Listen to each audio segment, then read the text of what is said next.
Merci de nous rejoindre si c'est le cas. Soyez les bienvenus. On accompagne votre matinée autour de cette table. Bob Garcia qui vous parle de l'histoire de la Nouvelle-Aquitaine par le petit bout de la lorgnette. Des trésors, il paraît qu'il y en a partout. Mais il y en a partout, on en a recensé à peu près 1200 dans toute la France et il y en a plein dans la Nouvelle-Aquitaine. Ouais. Et à chaque fois qu'on trouve un trésor et qu'on le met à jour, évidemment, on découvre une petite partie de cette histoire de la Nouvelle-Aquitaine. Bien sûr. À travers les rois, etc. Je vous donne. C'est quoi les trésors ? C'est des pièces de monnaie la plupart du temps, mais ça peut être aussi pourquoi pas des objets d'église, des objets religieux, des bijoux, des épées, des armes, tout ce que vous voulez, plein de choses. Je vous donne 2-3 exemples. En 2004, à Bazas, c'est en Gironde, à 67 km au-dessous de Bordeaux, sud-est, on a découvert 1010 pièces de l'époque donc du duché d'Aquitaine, de l'époque d'Édouard III et d'Édouard IV.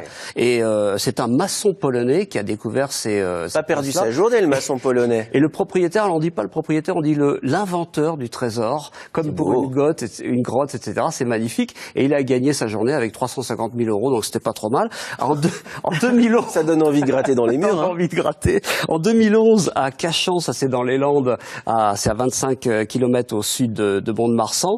Encore une découverte, 200 pièces cette fois, qui datent de Louis XII et Louis XIII. Et cette fois, c'est l'amicale de détection Landes-Gascogne qui a mis ça à jour. Donc les gars, c'est des professionnels. Ils font que ça, ils cherchent du trésor. Ah oui, ils y vont pas au pif. Ils ont mec qui se lève le matin, il dit il faut que je trouve un trésor. Ils ont les cartes et puis ils trouvent.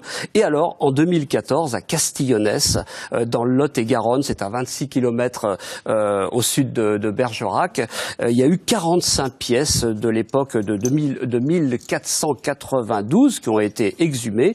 Et c'est de l'époque d'Henri IV. Écoutez. Il en manque une. Il en manque une. C'est ça. Il est l'or, monseigneur. Il est l'or. Donc le couple de propriétaires a trouvé ça. Et il y a selon les sources, entre 40 000 et 70 000 chercheurs de trésors en France, qui peuvent être des trésors anciens qu'on retrouve dans des murs, dans de la terre, etc. Et qui peuvent être peut-être aussi des trésors qu'on retrouve, je sais pas moi, en prospectant les plages. Oui. On en parlait tout à l'heure sur la plage sur le sable. Tous les matins, on a des chercheurs d'or aussi. Alors je pense qu'ils trouvent plus des morceaux de téléphone portable ou des petites piécettes laissées par le public du soir. Ou des capsules de bière. Ou des capsules de bière, oui. Ouais, mais pour les collectionneurs de capsules de bière, c'est vachement... Non, mais 45 000 personnes sur la plage avec chacun un porte-monnaie, quelques bijoux tombés. Je pense qu'ils perdent pas leur journée non plus. Ben non, parce que le soir à 22h, ils viennent pas en maillot de bain, donc ils viennent avec... Ouais, bien sûr.